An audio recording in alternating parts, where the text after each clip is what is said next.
Acabamos de terminar nuestro Consejo de Paz y Seguridad en este hermoso lugar, en Chachagüí, en este hermoso departamento Nariño, que al compararlo con Colombia prácticamente contiene todas las características geográficas de nuestro hermoso país. Cordilleras, selvas, mar, frontera con otro país.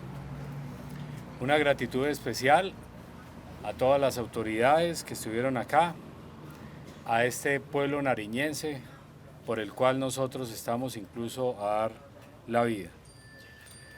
Participó nuestro Ministerio del Interior, la UNP, la Defensoría del Pueblo, la Procuraduría, la Oficina Consejera del Alto Comisionado para la Paz, la Fiscalía y todos los integrantes de nuestra fuerza pública para proteger a nuestra nación. Nariño tiene unas cifras supremamente favorables, aunque uno podría ver o contrastarlas con los asesinatos recientes que han ocurrido, como si existiera una tragedia muy grande. No quiero para nada ocultar los números y mucho menos el dolor que se siente cuando nos asesinan un colombiano. Sin embargo, datos importantes es que el turismo es un indicador de seguridad.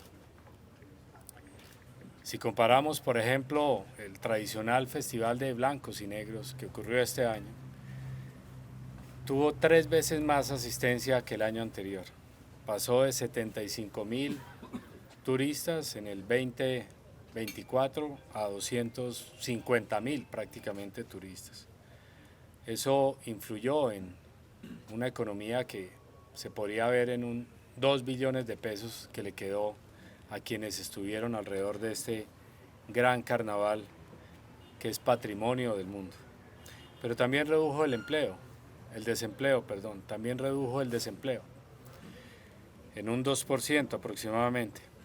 Si miramos la razón de ser de este Consejo de Seguridad y evaluar qué tanto protegemos la vida, el homicidio se redujo en un 30% al comparar el periodo que llevamos en este año versus el año anterior. De la misma manera, las lesiones personales se redujeron en 8%, el hurto en promedio en un 25%. El secuestro pasó a reducirse a casi la mitad, se redujo en un 56%. El desplazamiento forzoso prácticamente cayó abruptamente, se redujo en un 88%. El año pasado, en este mismo periodo, tristemente tuvimos una cifra de 15.327 desplazados. Y en este mismo periodo, en este año, son 1.772, que nos duele enormemente. Pero también hay que reconocer esa caída abrupta que se logró con todas las medidas de seguridad. El enfrentamiento entre actores ilegales prácticamente cayó a cero.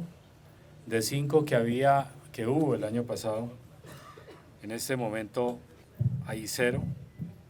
El confinamiento se redujo también en un 56%. Sin embargo, hubo un elemento que se incrementó, que fue la extorsión. Y preguntémonos entonces quiénes están detrás de ello. Son los actores armados ilegales, no es la fuerza pública. La fuerza pública logró reducir estos índices del crimen y convertirlos más bien en unos índices muy favorables de seguridad. Aquí si lo vemos de manera grande, los actores criminales, podemos ver que son las disidencias del grupo criminal de las FARC, donde delinque principalmente, si hablamos en la vía panamericana, la estructura criminal Jaime Martínez, la estructura criminal Carlos Patiño, pero también convergen otras, como es los comuneros del sur, o también el grupo criminal que intenta emerger a traer dolor y muerte, que es las Autodefensas Unidas de Nariño. Pero también está la Coordinadora Nacional del Ejército Bolivariano, un grupo criminal, que nos ha traído, además de ese dolor y muerte, una tragedia muy grande: el reclutamiento de menores, de niñas y adolescentes. Eso es un crimen atroz. Preguntémonos a quién le cabe en la cabeza quitarle los sueños a un menor de 14 años. Solamente a personas de estos grupos. ¿Y por qué lo hacen de alguna manera? ¿Por qué convergen acá? Dos factores importantes: el narcotráfico y la minería ilegal. Aquí, tristemente, en este hermoso departamento, que debería tener indicadores que es muy parecido, por ejemplo, a Boyacá, en cuanto a su geografía, aquí hay 65.000 hectáreas cultivadas de coca con fines ilícitos. Eso representa el 25% de todos los cultivos del país. Y de ella, el 90% prácticamente está en zonas protegidas. Están acabando con nuestros bosques, con nuestras selvas, con nuestro medio ambiente. Pero no solamente talando árboles para sembrar ese cultivo de coca con uso o con fin ilegal, sino también contaminando nuestros ríos con la extracción ilegal de minerales. Calculamos que alrededor de unas 2.500 personas están contaminando, envenenando nuestros ríos. Están asesinando nuestra biodiversidad. Y esos dos factores atraen automáticamente el crimen. Por ello es que están esos grupos acá.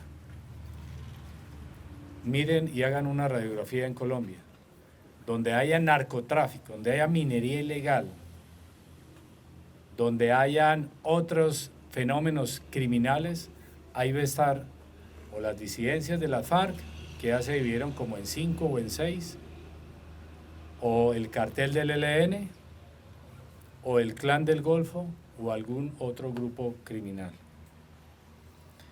Estos logros en seguridad, que vemos que estamos salvando vidas, pero que se requiere un esfuerzo mayor, se debe en gran parte a responder a las necesidades de esta hermosa región y a la orden del señor presidente de la República de afectar las economías ilegales.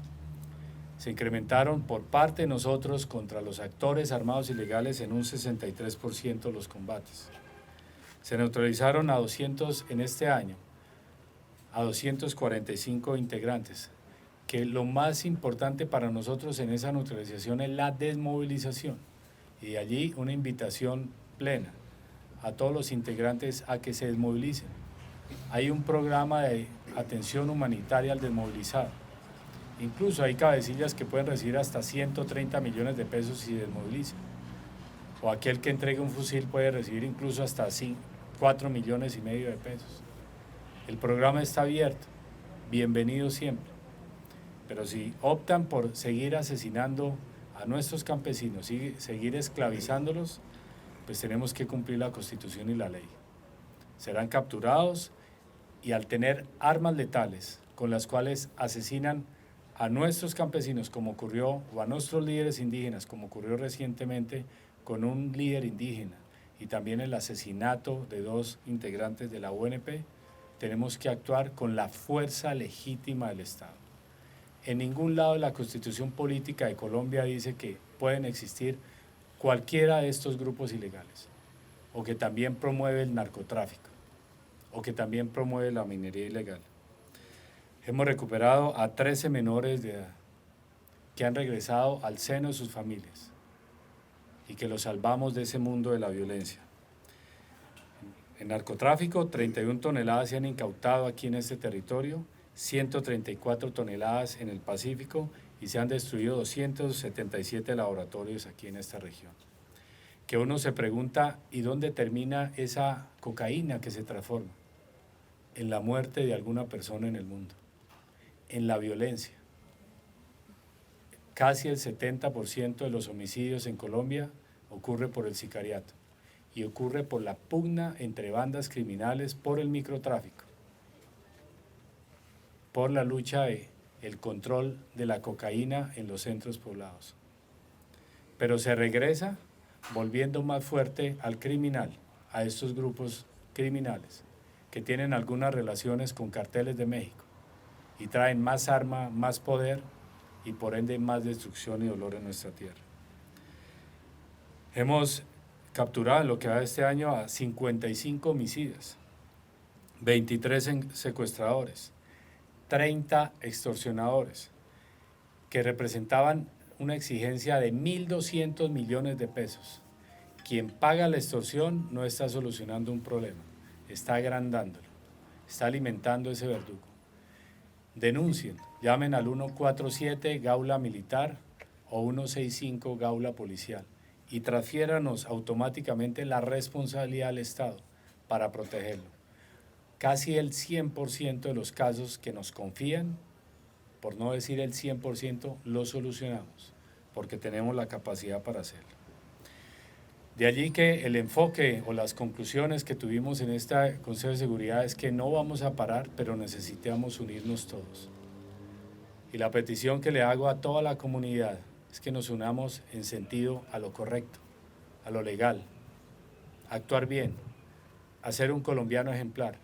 Que nos preguntemos si la actividad que estamos haciendo en este momento la hiciera todo el mundo, ¿sería un mundo mejor? Si esos grupos criminales, si esa actividad de secuestrar la hiciera todo el mundo, ¿sería un mundo mejor? Y si la respuesta es no, es que abandonemos eso. De allí que, respondiendo a una alerta temprana, la número 008 del 2024 y por orden presidencial, adelantamos la operación Cordillera, que busca un impacto estratégico en la región, que es prácticamente afectar críticamente a las estructuras criminales que viven del narcotráfico. No le hemos tocado ni una sola hoja a uno de nuestros campesinos.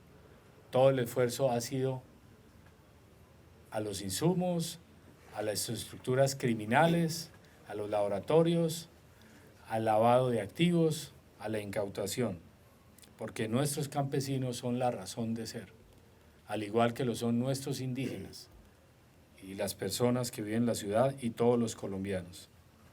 Respondiendo a esa alerta temprana, esa operación Cordillera busca proteger la vida y lograr un control territorial de tal manera que permita esa transformación del territorio.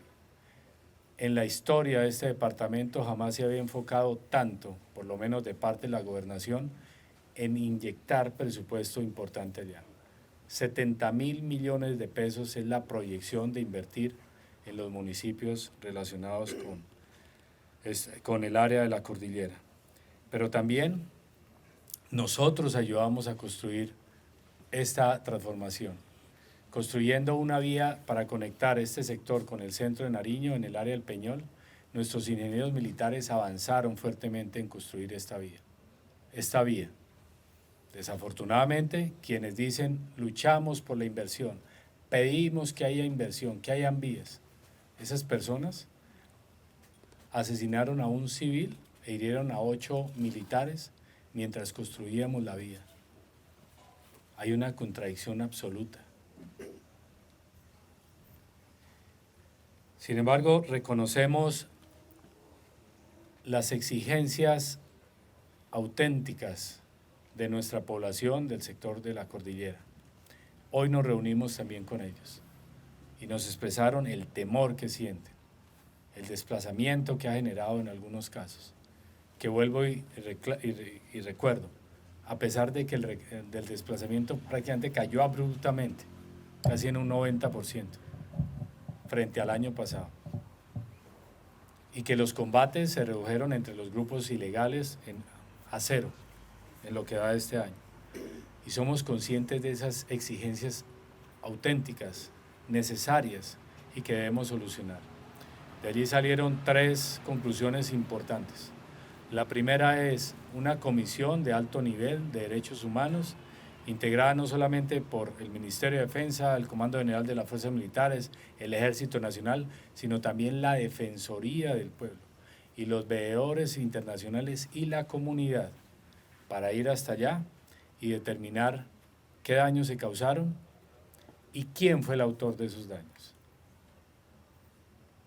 Allá delinque la estructura Franco Benavides y necesitamos saber quién fue el causante. Esa reunión de coordinación comienza ya mañana para articular y programar todo de tal manera que ya la otra semana adelanten todo el trabajo que sea necesario en terreno y se garantice la verdad, que es el segundo punto, garantizar la verdad y la no repetición de estos casos. Si hay alguna violación por parte del Estado colombiano, de la fuerza pública, se tomarán todas las acciones respectivas. Y si hay alguna violación que también se encuentre de los actores armados ilegales, nuestra obligación es llevarlos a la justicia. Ellos no pueden estar dentro de la población. En ningún lado dice que pongan a la población en riesgo, y mucho menos nosotros lo haremos.